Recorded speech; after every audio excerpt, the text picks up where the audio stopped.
bring in Fox News contributor and former Congressman Dennis Kucinich. Good to see you, Congressman. Thanks so much for joining us. Good morning. How do you see it? The polls obviously show a narrowing of the lead between Clinton and Trump. What would you say the status of the race is now?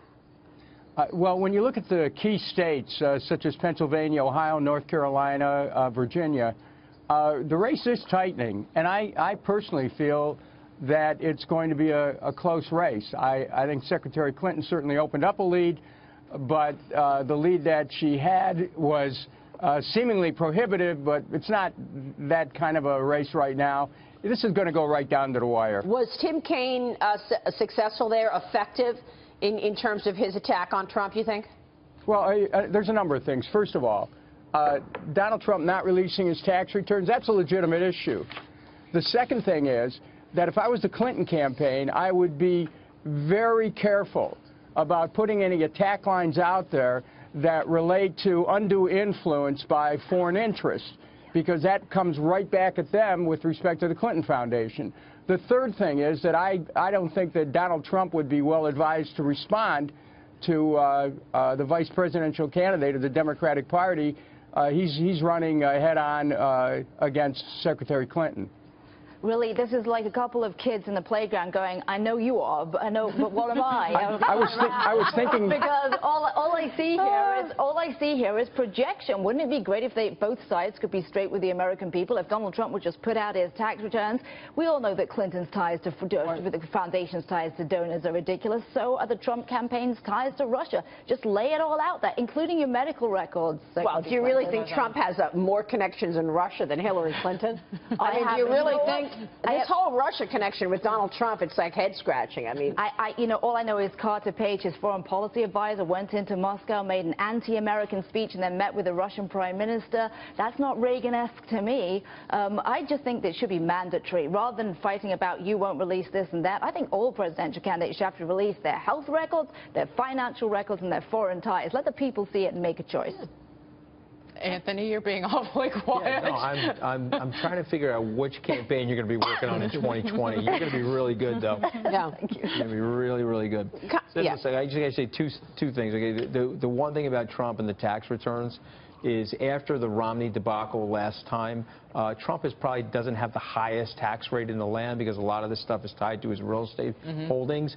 And so he just thinks that that's an unnecessary bomb that will go off in his campaign and that it's better not to disclose it. Well, some stuff is leaked. Some stuff is already leaked. We might be worried about those tax returns leaking in October. The New York Times is digging super hard there, and they're going to try to put a whole big expose out in about 6 to 8 weeks about his finances and the tax returns. All right, get ahead of it. That's what people would like to see, but then there's the Hillary Clinton side, Congressman. I mean, she's facing new fallout over her private email server.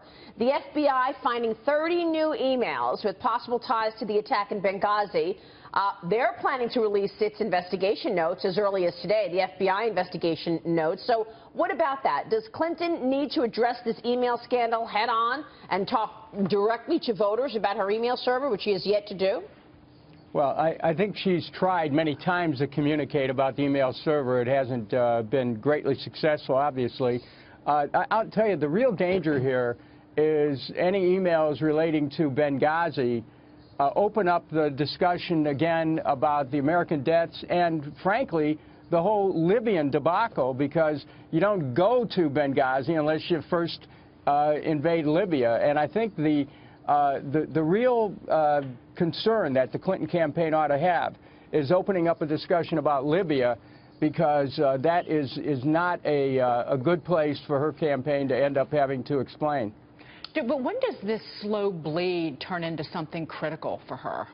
Something not necessarily fatal or critical, because again, it's like day after day after day. It's 30 emails related to Benghazi.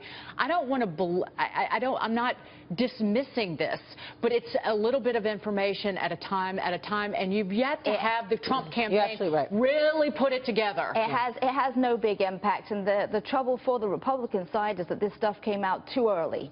People have processed it. The negative has been absorbed. In political terms, the negative has been absorbed. Absent a big smoking gun, people are almost bored of this. They know she did a wrong thing with her email server, and it's like priced into the market. Right. Did you play dodgeball in the UK when you were a kid? You know what that game is? Okay, so what happens is they throw balls at each other in elementary school. The smartest kid on the field waits back and lets the two jocks kill each other. Then they run up at the last minute and kill the last jock. Mrs. Clinton's Is that the strategy? Yeah, that's her plan. She's going to stay in the background. She's going to go dark on this stuff as long as possible, not respond. This is the execution strategy in 2000 to get her into the Senate. Right. When she goes on television, because of her personality and her mannerisms on TV, people do not like her. No. And so the goal is to stay off of television. That's why you can't get a press release. I mean, sorry, a press conference. That's exactly right. Yeah, She's letting Donald Trump run against himself, but the danger for her is that if he ever professionalizes and stops being crazy, then she might actually have to come out and make her case to the American people. That'd be a problem. One quick thing about that 2000 Senate election, Trump has to avoid doing a Rick Lazio. Rick Lazio got up in her personal space in the debate, and she pulled back like that, and it won her the election. People did not like that People at didn't all. like it. Congressman, let me get your take on last night's action. We got the primary elections, 4 incumbents winning their primary races, including Senator John McCain, Senator Marco Rubio, and Congresswoman Debbie Wasserman Schultz. So there you go. The establishment's won. Does this surge of the incumbent victories favor one of the presidential candidates headed into November? Well, I think November, as far as the presidential race, whether or not Hillary Clinton is the establishment candidate because of her long-standing position in American politics. Right. Donald Trump is the anti-establishment candidate. The question is whether or not people are ready to roll the dice and throw the establishment over and pick someone who is from outside politics, or whether they're going to take a person who is a known quantity, even if what is known about that quantity at this point has achieved a lot of skepticism. All right, so the question is open then. You don't necessarily think that last night indicates anything because the establishment won last night? No, I think, when you look at the people who won, I don't think there was ever doubt about the outcome of any of those races. Okay. Congressman, good to see you. Thanks so much. Thank you. We'll see you soon. Congressman Dennis Kucinich there.